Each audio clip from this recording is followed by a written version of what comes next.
taking over now to the UPSA auditorium for this afternoon's town hall meeting discussing post-DDEP IMF program, what next for our economy.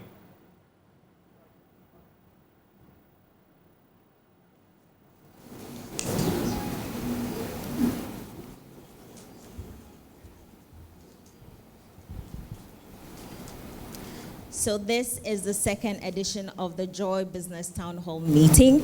Today's topic is post-domestic debt exchange program, IMF Agreement, what next? And then we would have our opening remarks by the Pro Vice Chancellor, who is Professor John Mauto.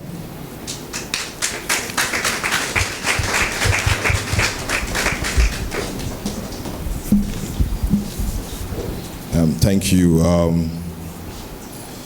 Before I open this gathering, let me salute the various deans, the directors, members of the university community, our students, especially those who are going to discuss this serious issue and how it impacts on our various lives. Let me also salute Joy FM, that's multimedia. And also on behalf of the Vice Chancellor, welcome all of you here, and as well as the friends from media. Indeed, I'm highly privileged to once again welcome you to UPSA. This is our first Joy FM Business Town Hall Meeting, christened Post-Domestic Debt Exchange Program, the IMF Agreement. What's next? Indeed, we are very, very happy to host this program on our campus, and it gives us this unique opportunity for our students to share their perspectives and insights on this special subject. As the Pro Vice Chancellor of this prestigious university, indeed a business university, I am privileged to host Ghana through the medium of technology as you listen to our students who are the panelists to discuss issues confronting our nation, which is alleged to be in economic crisis. There's no news. Indeed, the whole world is facing or going through some level of economic crisis. It is also no news that the country is at the moment going to its 18th support from the IMF. And we all know that the DDEP and IMF program will have a considerable impact on our economy. And as expected, various experts have had something to say using diverse platforms. Today, it is the turn of our students. And I can assure you that the selected students from various disciplines have what it takes to discuss the issues dispassionately and also educate their colleagues as well as the country as a whole.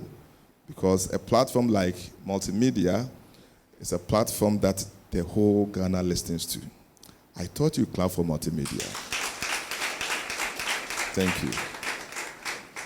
So on this note, let me express, on behalf of the Vice Chancellor, let me express my profound appreciation to Multimedia Group Joy Business for partnering UPSA to discuss this very, very important matter that affects all of us.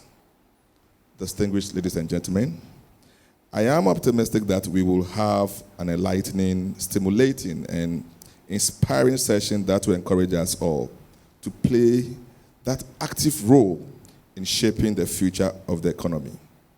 Indeed, it will be more relevant for this country if we are going to discuss the issues free of partisan politics. Because in a part of the world, it is rare to have people playing their neutral position. But it is only when we discuss issues without partisan sentiments, free of emotions, that we can help our leaders to develop this very economy that we are praying for to take shape. On this note, I wish you all a very fruitful discussion, and by the end of this program, I expect that we will learn, we will know, but not to end there, but contribute our quota towards our quest to revive the economy of Ghana. Thank you. Thank you. Oh, please, let's continue whilst he's taking his seat. My name is Emma Davis, and I'm the MC for today's event. Our topic is Post-Domestic Exchange Program, IMF Agreement. What's next? And we have a panel here, and our moderator will be Dr. Jaber Mohammed. Please, a round of applause for him. We also have Gloria Ampo, who is an MPhil finance student. Ebenezer Odum, BSc Accounting and Finance. Josephine Edem, BSc Business Economics. And Solomon Boache, BSc Business Economics. Okay, so I would hand over to Dr. Mohammed, but before that, I would like us to know that we are across all our social media channels and live on the JoyNews channel. Dr. Mohammed, over to you.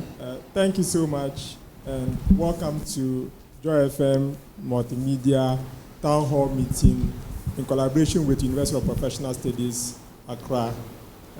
Our today's topic, as earlier on stated, is post-DDE program and IMF agreement. What is next? Before I delve into the major questions, I would like to take us back to where we were, where we have come from, and where are we today. Ghana debt stock has risen unsustainably level since 2019, passing 55% of GDP threshold. In 2000, Ghana total debt was 85.6% of GDP, and by 2002, it has risen to about 136.9% of GDP. The government of Ghana in 2001 opted for the heavily indebted poor countries initiative, and later in 2005, the multilateral debt initiative. These programs help to reduce Ghana debt to GDP ratio from 136.9% to about 26% as of 2006. After 2006, the debt level of the country continued to rise from 26% to about 55.5% by the close of 2016. This debt figure continued to rise from 2016 from 55.6% to about 97.3% by the close of 2022, which means that the debt stock has risen by 41.5%. And this has culminated into serious budget overruns because we were just earning less than what we were consuming. And this has resulted to the problem that we found ourselves in. Now, the question is that, are we really borrowing to be able to invest so that the investment can reap its benefit or not?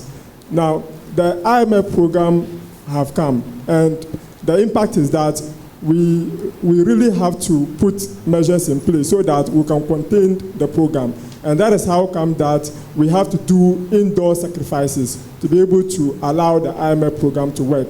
And one of them is about the debt exchange program. We have to sacrifice internally before we seek for external support.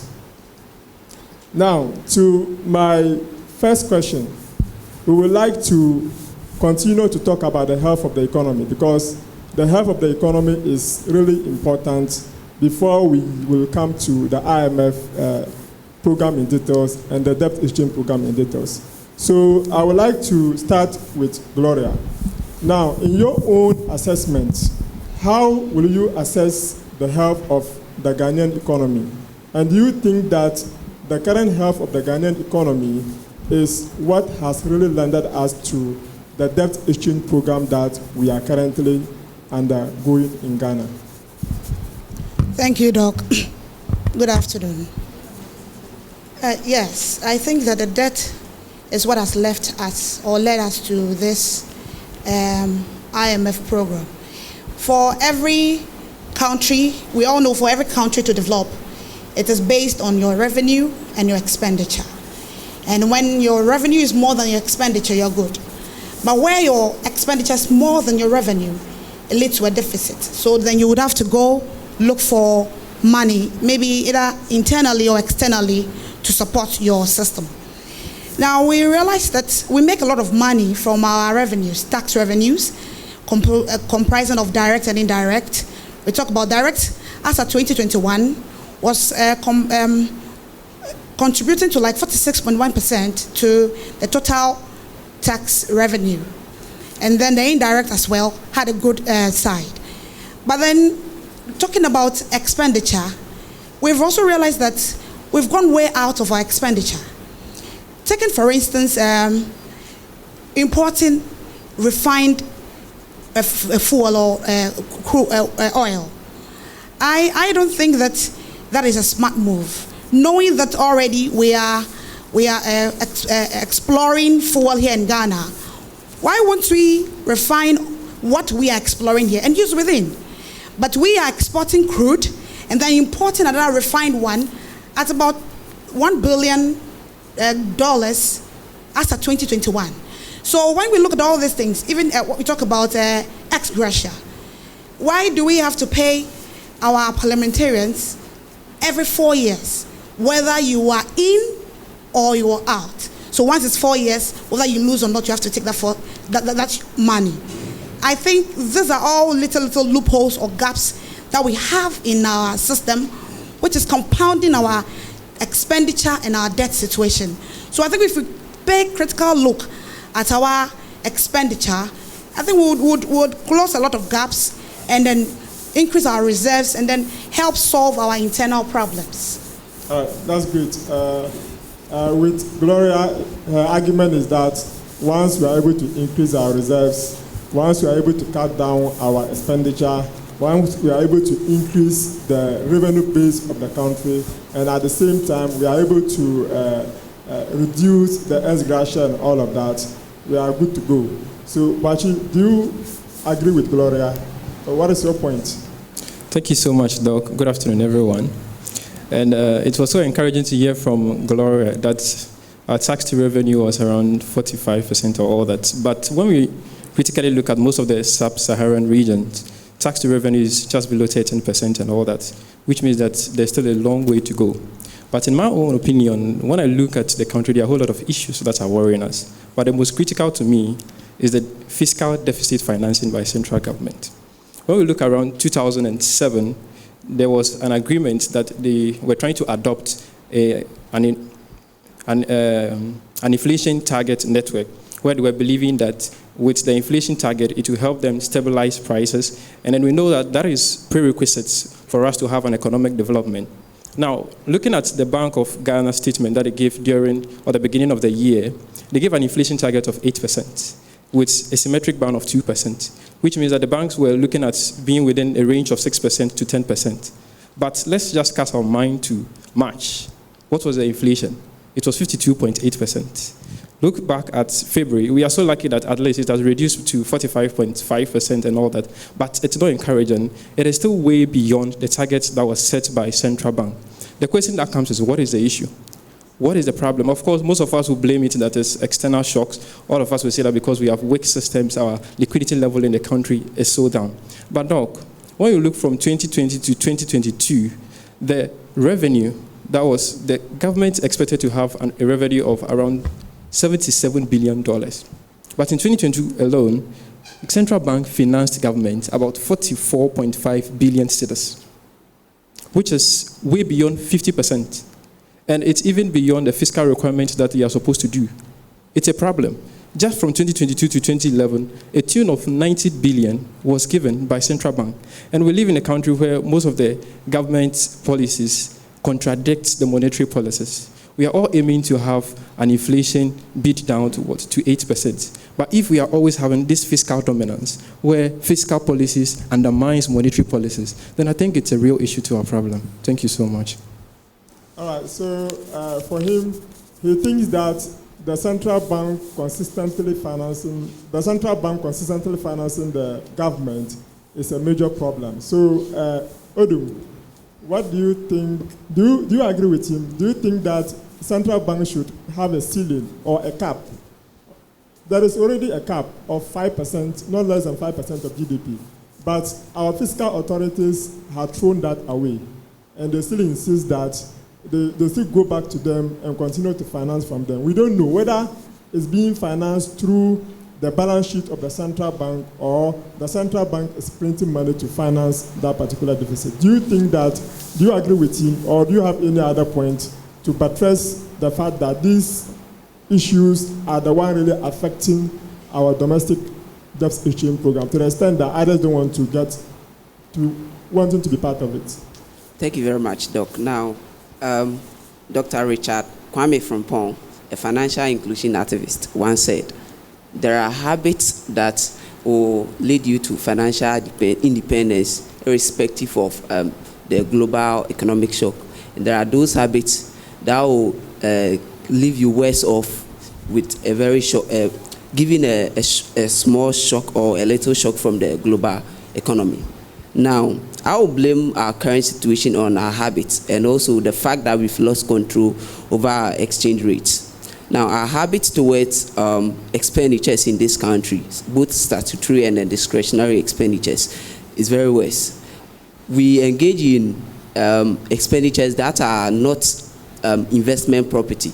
And so, for instance, we go to borrow and then we use it to finance building of schools. These are not investment properties. And the return of this is that we would have to, source money from other places to go and pay back this money.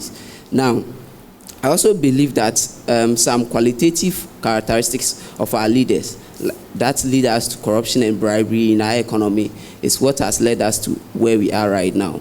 As of 2018, according to the Ghana Initiative of Public Services survey, we lose an average of $3 billion, the same amount we are asking from the IMF to get our economy back to normal. These are the things that derail our economy. And I believe that if we should change our habits towards these things, we are going to get better. Now, if you look at our exchange rates to the dollar, in the last year, we lost about, our CD depreciated about 30% to the dollar. That alone increased our debt stock to 575 million, which is about 108 million cedis up from from a little above 400 million. This is why we are at where we are. Borrowing from the external markets is, subjected to interest rates risk, and the interest rate, since we don't have control over it, we always have to increase more. We always have to get more cities to exchange the dollar to go and pay our debts, and this is why we are at where we are right now. Okay, Josephine, he talks about investment efficiency. Do you think that borrowing the money, and coming to push it into free senior high school, put it into school feeding program and other social policy programs, do you think is what has led us to where we are? Because they are not bringing out any immediate returns to pay back the loans. Thank you very much. Definitely, he is right about that. Because when you go to borrow money, for instance, if Odum goes to take money and then he comes back to pay people he's already owing, or he invests the money in places where he doesn't have returns, he is going to end up deeper in loans. So now when we go to capital markets and we take these monies and then we're investing in social policies like the 1D1, the free high school education, it is a very good initiative first off, but we do not get returns as soon as we do that. It will take a long period of time, even a long period or even no returns of it. So I think when we go to these capital markets to borrow money from these banks and international institutions, we should focus on reviving our industries in the country. TOR has been redundant for over 5 years now, and the Minister of Finance is estimating about $500 million to revive it, and the same amount of money to import machineries to start running it. That is a very laudable project that should be embarked on, because right now we can project that in about 3 or 4 years we will get maybe $1 billion to as returns or profits. So those are the things we should focus on. We have other factories that are very redundant. Commander Sugar Factory hasn't been working for a very long time. 1D1F, we're not really seeing. We're seeing things like a comfy juice. We could pump more money there, because in the end, we're employing people, reducing unemployment from 12.7% down, and we'll be able to absorb much more people who are acquiring skills in the various schools and learning, so we can self-finance ourselves, and the rate at which we'd borrow money from these markets would reduce. Thank you. All right, you are live on Joy Business News Multimedia. This is the second town hall meeting in collaboration with University of Professional Studies, Accra. Now, I would like to take it from where you ended. Precisely, you are looking at the situation whereby when we do a lot of investment, at least we can export most of the produce and all of that. There has been this discussion that our international reserves has dwindled to about less than 3 weeks of import cover. And this is putting a lot of stress on the economy. So I want to take it from you, Bachi. What do you think this dwindling international reserves, do you think that is going to have a serious impact on our debt issuing program, the domestic one? Because pensioners and other individual bondholders are saying that they don't want to be part of the exchange program. Do you think that this low international reserves is going to send a wrong signal to investors? Thank you so much, Doc, once again. Yes, definitely yes. But then let me just take us back a little bit.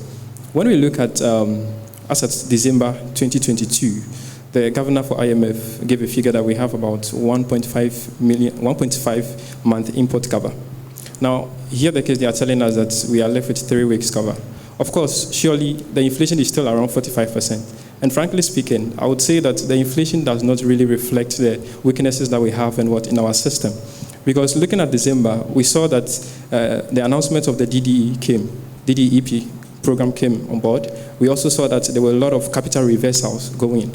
And then we also saw that government suspended the payment of principal and then certain interest. So we can say that what the inflation rate is, it's actually not reflecting the fundamentals. Now here the case that we are saying that our imports has also fallen down to 3 weeks. What does it mean to investors? Investors will be so scared to what? To come and then what? And invest in the country. And here the case that in as much as last year we were still having 1.5, and even with 3 weeks that we are having now, there's no more investment coming. Government is not having a chance to issue out bonds again. Therefore, it means nothing is coming in there.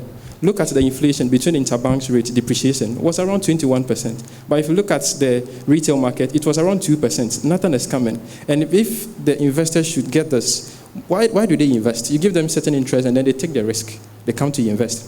So if they hear that with this, they will be so much worried that, oh, they will not want to come and all that. And even if this continues, it means your exchange rate would also weaken.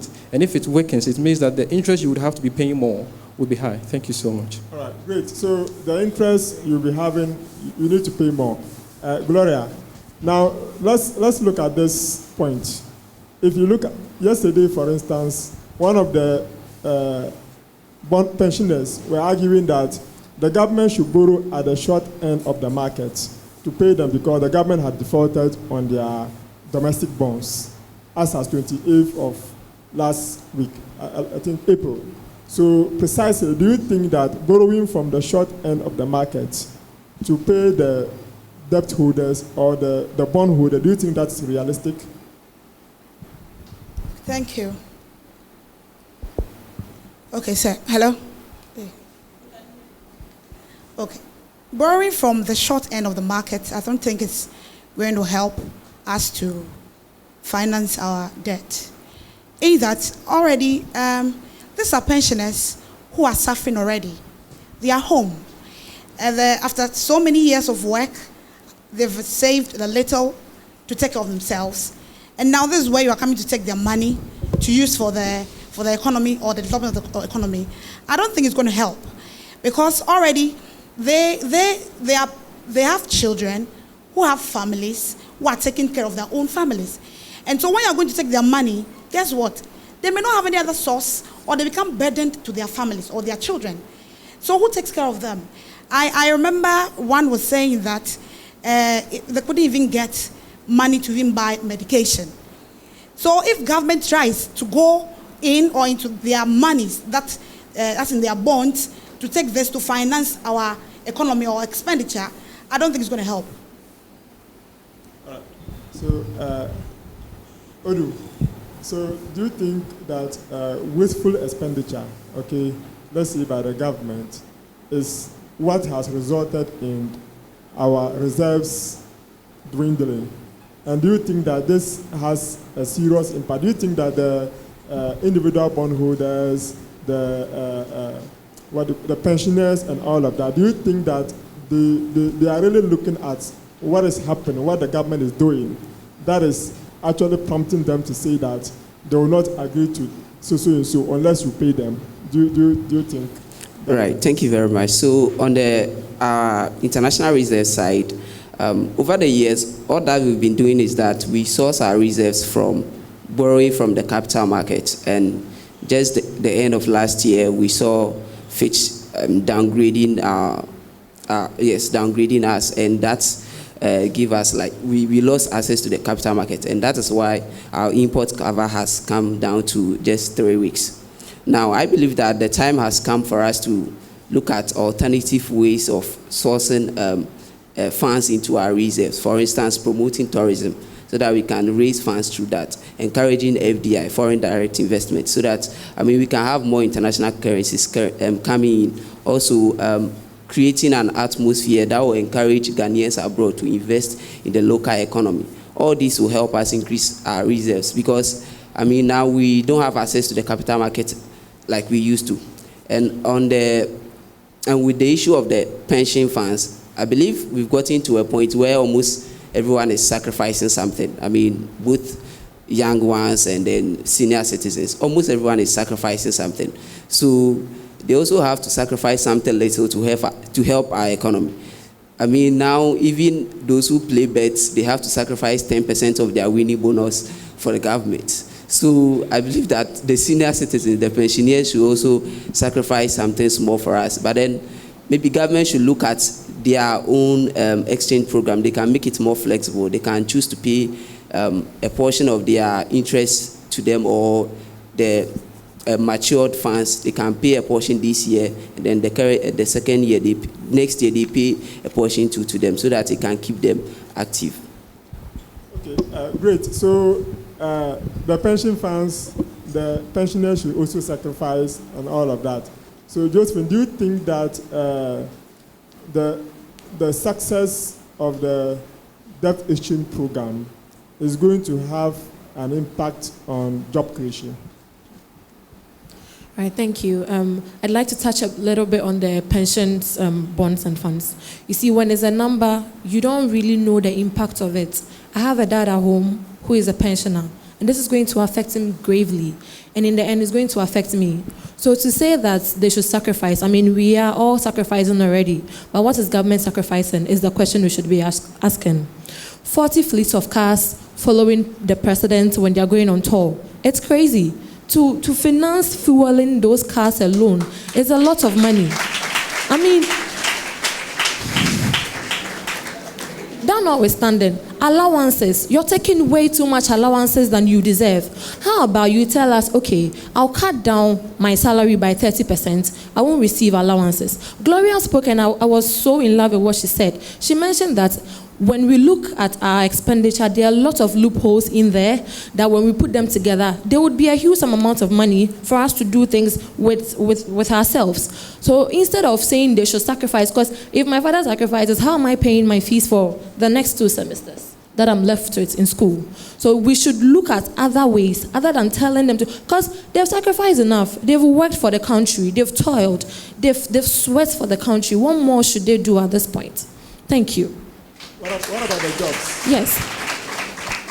There's going to be a lot of job creations. I mean, we're supposed to invest. So, like I mentioned earlier on, the Commander Sugar Factory, the Ekumfi Fruit Juice Factory, we have a company that produces tomatoes and all. We can also look at investing heavily in agriculture. It's now the top 3 backbone of the economy. How about we make it so lucrative? Technology is on a high rise. You go to other technological schools or other universities in the country, and then we are offering agricultural engineering. How are we putting that to use? Because after school, they do not even have jobs. When we have the money and then we can invest in those areas, we give them much more skills. We have the machineries. We have consultants here who would guide them on how to do all these things. There's going to be jobs in the country. And another thing, agriculture has so much value chain.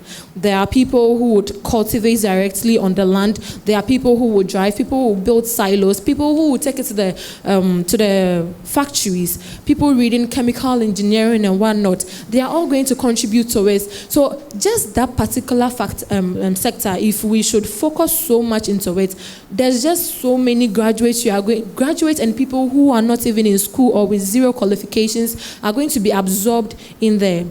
Thank you. All right, great. All right, so with a success of the debt exchange program, there is going to be high debt, job creation. I agree with you, because we are going to suspend most of the interest payments. We are going to suspend principal payment and postpone it into the future. So I believe that we should be able to put it into good use. Now, let's try and just oppose that with the IMF coming on board.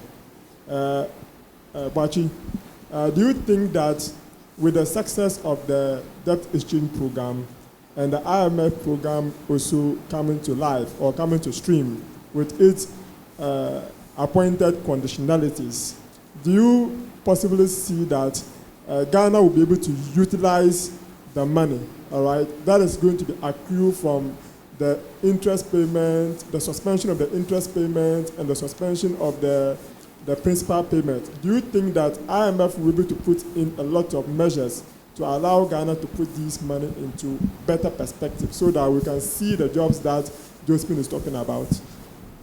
Thank you so much, Doc. Yes. Doc, let's take it from this angle. It's like you own a house, and then you have people, you have mouths that you feed, and then all of a sudden your money gets finished. And then you've run to all the people that you think can support you, yet none of them was able, or you've exhausted all your chances.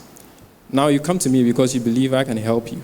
And therefore, when you come to me, it means that I am your last resource. I am your lender resource that you think I can help you. Now, do you think I'll give you the money for free? No. I would have to give you conditions. And the conditions is what you have to go by. If you refuse to go by them, then it means that I will not give you the money.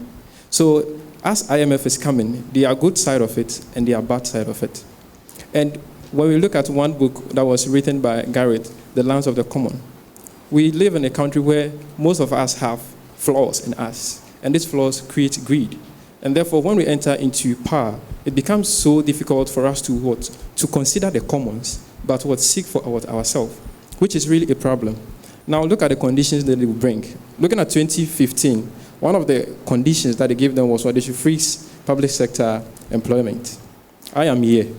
When we look at the statistics, the graduates that complete school every year, it's around 110,000. And it's only 10% that get employment. Josephine mentioned that we have 12.5% unemployed people living. What does it mean? It means that if they come with the same condition again, then I find my future so worrying. Another issue they would say is they should increase taxes. Just last year, 2022, in December, they brought in e-levy. The kenke that used to sell at 50 pesos now costs 5 cedis. So it's worrying. These are issues that are worrying us. So it means that in as much as the program will come on board, it will come with certain conditionalities. But then, let's look at the positive side of it. If only they remain so disciplined with the money, and then they will be forced to cut down some of their expenditure and all that. Joseph mentioned about 40. When you multiply 40, let's assume all of them use V8. Now multiply that 40 by 2,000. Let's say fueling that V8 is 2,000. That's 80,000. Multiply that, let's assume that government tours all the regions, 16 regions. That is what? 80,000 times 16. That's around 1,280,000 Ghana cedis. Where is it going? Yes, so it means that we actually need fiscal discipline. We actually need to discipline ourselves when it comes to what?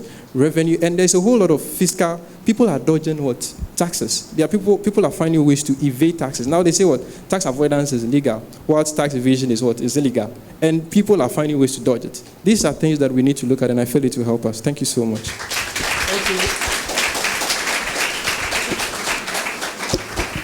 Great out there. Fiscal discipline is very, very important. Gloria, there's been this argument that minority in parliament says, I listened to them yesterday and today. They say that government should have a ceiling on borrowing. I have a different view, okay, on that. Do you think that government should have a ceiling on borrowing, or government should have a ceiling on expenditure? Thank you. I'm of the view that government should have a ceiling on expenditure, not borrowing. You see, okay, you see that the other way, there are two ways, either borrowing or expenditure. I take the two because when you have a ceiling on borrowing, then it means that you know that you have the avenue to go and borrow. We can borrow, even if I'm hard up, I can go and borrow, so you can mismanage. Then, for expenditure, I think there's a need to cap expenditure. So you know that you have a limit. Okay, I'm spending to this amount. Okay, so within this year, this is how much we have to spend. We don't have to go over this amount. So when you get there, then you'll be disciplined within that. You know that you have to be disciplined within that amount. So with your discipline, that you know that you do things which are more important. So you are going to do prioritization. You prioritize what is important, and what is not very important or pressing, you can put that below.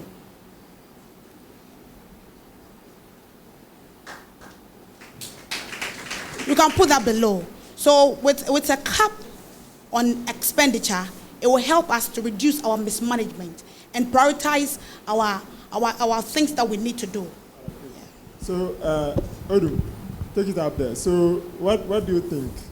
Yeah, so I would suggest a cap on expenditure because, I mean, if with revenue, you are always limited to how much you can make, but with the expenditure, I mean, it's always right to come and equate your revenue. So you can't always make enough to cover up your expenditure. So at every point in time, what you have to do is to trim your expenditure. Now, if you check our expenditure to Office of the Government Machinery, as of 2016, we're spending around 780 million. Fast forward within 5 years, it's increased about 900% to around 3.5 billion as of 2020. Now, these are the stuff that are, I mean, derailing our economy. So we need to look at our expenditures. There are certain expenditures that does not, I mean, help our budgets. We just balloon them. Aside what we lose to corruption, what we lose to loopholes in our wages and salary system, I mean, that alone, we lose about 5 billion annually. And that can employ over, 1,000 graduates if you are paying them around 1,000 cities. So we have to carefully look at our expenditure because as per the Parkinson's law, your expenditure will always rise to come and increase your income. So let us not focus on making more money to cover our expenditure, but rather let us focus on making the best out of the small revenue we have so that, we can be at good levels at every point in time. Do you think it's positive that we can get the IMF deal go through? It is positive in certain circumstances. It's positive if we're not going to go as frequently as we go. Averagely every 3 years we're visiting them.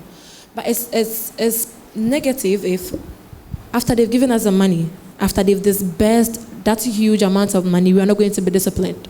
Because if you check the trends, you realize that government expenditure after we visit and then the money has been disbursed always goes up.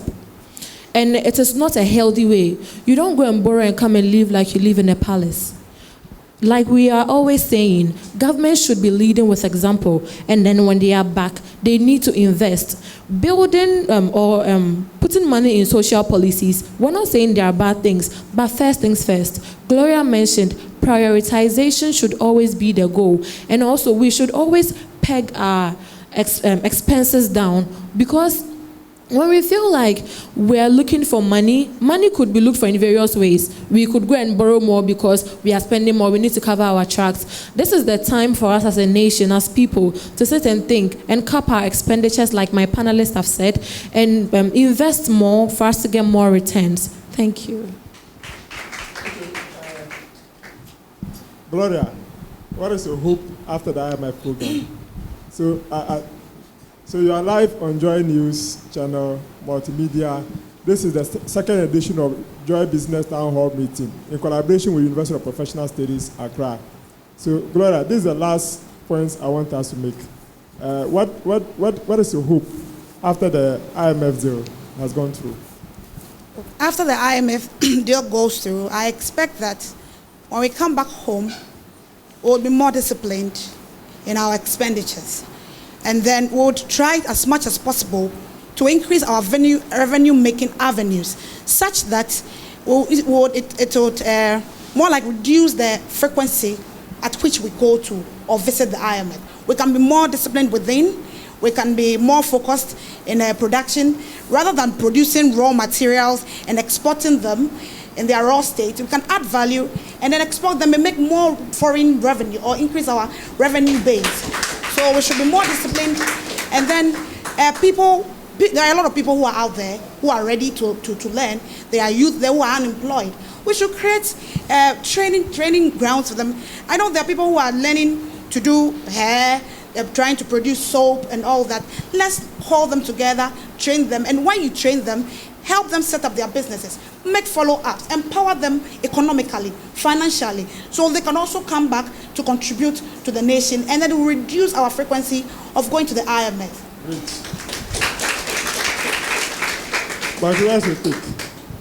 All right, sir. Thank you so much once again. One angle that they've all stressed on is agriculture. Doc, last time they were saying that our prison cells are almost full. We can have state farms. What are they eating for? They eat 3 times a day. We can have them clear lands for us to be able to invest. We can start state farms. It will really help. Crime is increasing in the country. The good thing is that we've been able to implement the free education. Of course, we cannot have industrialization without manpower. So that is the first start, which is also good. But then we need to realize that the demands of the current economy are changing. They are changing. Now they come out from school without any particular skill they have, without any competence. We need to channel all those things. The school is good, but then let's put in much more in the skills acquisition. Let's put in much more in the competence, so that when they come out of school, they can get better jobs. Look at Cuba, for example. Cuba is training doctors and exporting them and any remittances. Ghana, we are over 31 million people. There are people over here. We have to train them. And if these are some of the ways by which you can raise money, it is very good. Industrialization is good. But there are many people, farmers who are suffering, post-harvest losses. The roads are not good. They cannot store their materials. This is where we need to go up to. This is the time for us to go on a rescue mission. Thank you so much. Great. Odin, what's about it? Right. So post-IMF agreement, I expect that we empower the state-owned enterprises to be on their own. I mean, UPSA is leading with an example. Within 3 years, look at our expenditure levels. The facilities we've raised, 3 hostels, we are raising a tower. This is what we should encourage government entities. This is what we should encourage government entities to do. They have to be on their own. MMDAs, other government SOEs, they should be on their own. I also expect that we move from a tax-based economy to a production-based economy where we can be able to produce certain things on their own. It is sad to know that even with free SHS, we have to import eggs to feed them. I mean, we can go into poultry and then we can be able to produce all these things. A lot of people are saying that we've lost taste for local products. Now, the thing is that we are not producing. That is why, I mean, it's not like the demand is not there. We are not producing at all. If we can't produce to even meet the demands of free SHS, then what shows that we can produce to meet the demand of the country as a whole. Post IMF agreement, I also expect that we focus on our financial system. Let us make sure that our financial machinery is working. I mean, currently it looks like banks in Ghana have lost businesses. The flow of income, payment, and production that has to move from households through financial institutions, for the financial institution to facilitate that intermediary functions. I mean, so that funds can move to businesses for them to increase their production and all that. It's not currently working. I mean, currently funds are just moving from government to banks and banks to government. That is not helping the system. So I believe that we should focus on building a financial system that will finance startups, that will finance, businesses in Ghana, so that our economy can get better. All right, thank you so much. Josephine? Yeah. My final words will be post-IMF. Odum mentioned the fact that we should be homegrown, move from tax economy to industrialization. After that, other ways we can earn more money is to diversify our imports. We should clearly look at that because we have the resources, we have the human resources, we have it all. We should just tune our minds to dedicate our time to actually work, and we would see good and great improvements. All right, thanks so much. Indeed, this is really a microphone to the youth.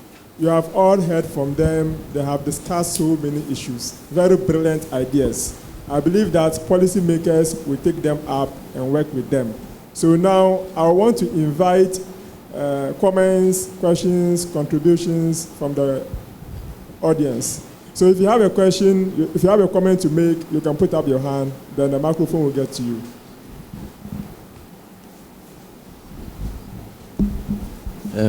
Good afternoon once again. We've been having discussions here and there about the state of the economy. And what I think deeply is that the government, those in power, are leaders. They know what to do, like they know the right things. Like what the suggestions we've already made here, they have economics gurus, they have advisors and all that. So I think they know what to do, but the main problem I think we have as a country is that our leaders have some behavioral indiscipline. That they come into power and then they try to amass wealth.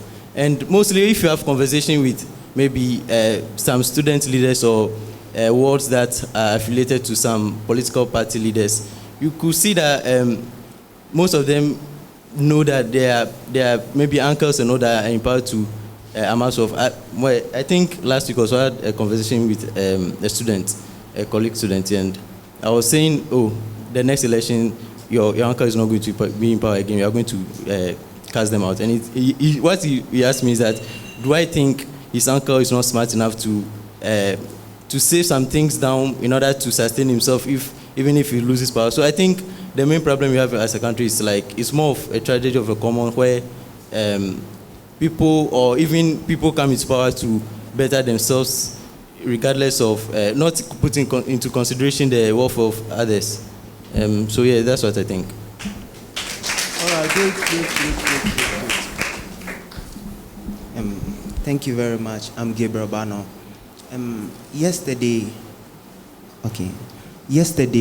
in Parliament, the Parliament approved 7 loans amounting to about $710 million. So my question to the panelists is, do you think this loan that the Parliament has now gone for or have agreed on will help to improve the health of our economy, and also with respect to the debt exchange program and also IMF agreement? Who do you direct it to? Everybody? Okay, so Vachi respond, maybe any of you can also respond. All right, sir. Thank you so much for the question. Loans are not bad, but what makes it bad is what you use it for.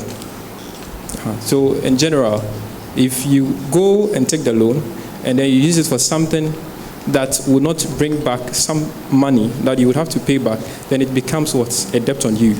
That is the issue. And one of the issues we have now in Ghana is the fact that they don't really look at the outcome. It's like, I'm also at fault, and therefore it's difficult for me to also point this fault from the other person, and therefore whatever comes, we go with it. That is the issue we are having. So let's just pray that with they hearing our voices now, at least they will come with that fiscal discipline, and then they will put us at heart so that the loans can be put to good use. Thank you so much. Any other response? Yes, so I think it was approved for a good cause. Okay, definitely it is supposed to support the Ghana Care or Batampa program, which is a program designed to recover after the COVID-19. Now we've seen it before. I mean, we've gone to borrow and then we've messed up the money. We've used it for stuff that did not benefit us. But I think where we are right now, they know that at this point they only have to use it for what why they are going to borrow the money.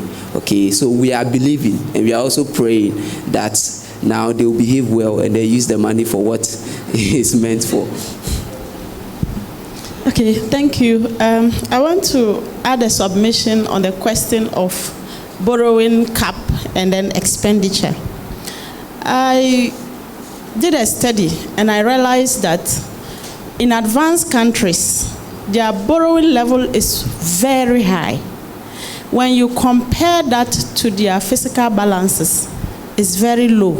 But when you look at even sub-Saharan Africa, our borrowing level is not close to advanced, and yet our fiscal balances are way beyond that of the advanced countries. So the question I ask myself is, if borrowing is bad to a certain cap, how come these people are able to borrow to that extent and yet are able to manage their fiscal balances and our fiscal deficit and is very low? And the simple answer is we simply in Africa do not invest in productive ventures, because once you invest in a productive venture, then that particular loan will be self-financing. You don't need to even go to print money or find another source to pay that. The investment itself will pay. And so as long as you can borrow to whichever level and it will yield to pay that interest, you can continue. And that will, of course, bring about development. But the other aspect is that it's unfortunate. It appears in African countries that we don't have a strategic plan, that when even a loan is borrowed and a project is started, and unfortunately a different government takes on power, then it comes to a standstill. And this has been our problem. So it means that more money that might have been borrowed for that particular project, it goes to a standstill. It's not able to pay. But the debt toll is piling. The interest payment is piling on. So I think going forward, African countries, as long as they can borrow, they should go in for it, but it should come in line with its investment to pay off. And I think we will be fine to go. Thank you. So we'll take the next set of questions before you answer all together. Thank you. Okay, so my name is Blabo Erica, and I would like to ask, is it better to invest more in your industrial sector or your agricultural sector?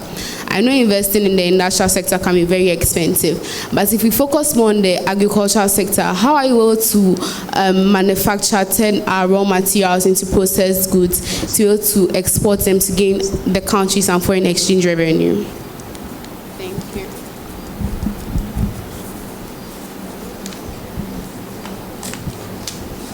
So I think I have a question myself.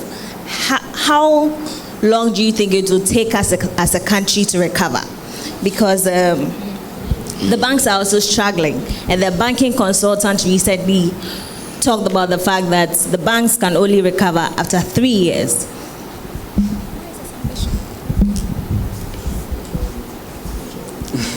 Okay, so mine is a submission. So a book reviewed by Osborne, Ted, and David in 1992, the title Reinventing Government, they spoke about the difference between two governments. We have the bureaucratic government and then the entrepreneurial government, where the bureaucratic government is the one that spends money, and then the entrepreneurial government is the one that earns money. They also distinguish between governance and government. They said governance is the act of collectively solving a problem, whilst government is the instrument we use to solve this problem. So a submission. Currently, I think Ghana is a bureaucratic government where we spend lots of money. And the proactive measure, one proactive measure is the political trade-off.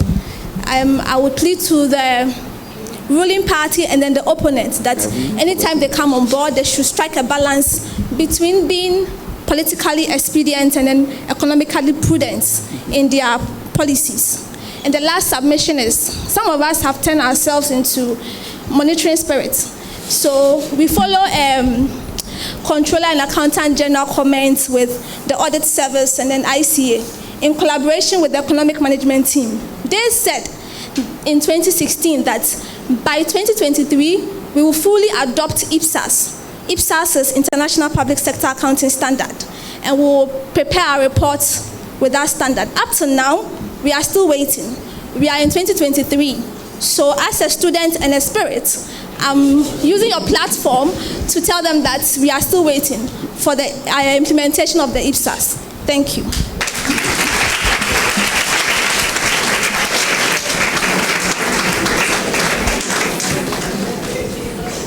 Okay, Doc, please take over. All right, so the first question was on industrialization and agric. So I will split the question among the panelists to address. And the other question was the fact that banking consultant says that it's going to take the banks about 3 years to recover. Then we'll also address that. So starting from the agric sector, Gloria, what do you think we can do to address that? Okay, I think that it's not bad to invest in your agric sector. It's also not bad to do industrialization.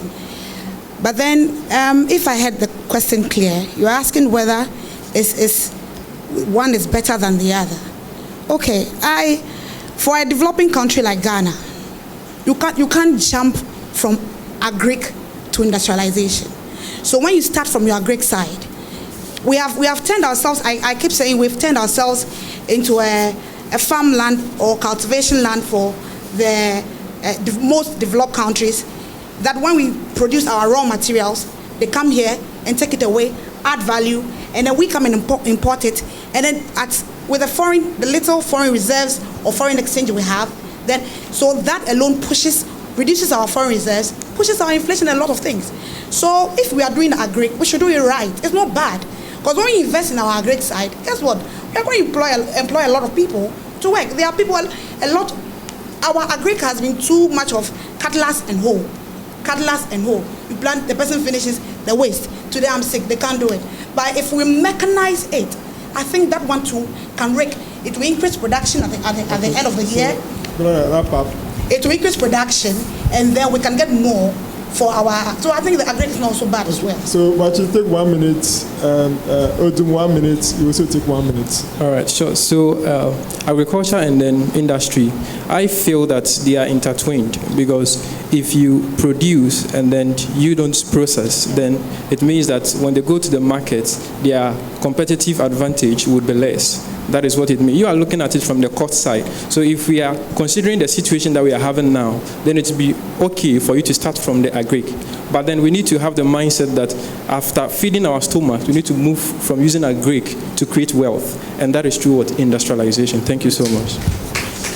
Right. So on the banking sector issue, currently what's happening is that we have, for most of the banks, about 50 to 60% of their revenues are coming from their investment in the government securities, and now they are restructuring the government securities. So that is why they are exposed.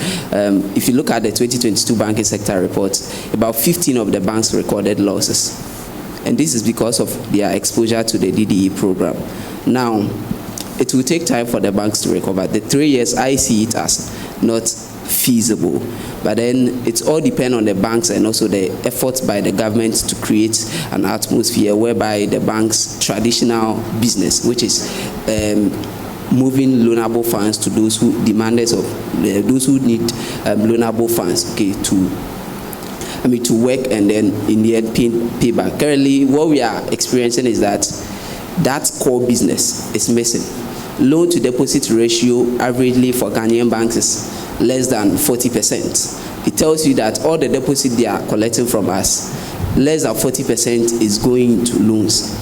A significant portion of it is going to government securities, and now the government security is no longer risk-free like it used to be. Thank you, Ebenezer.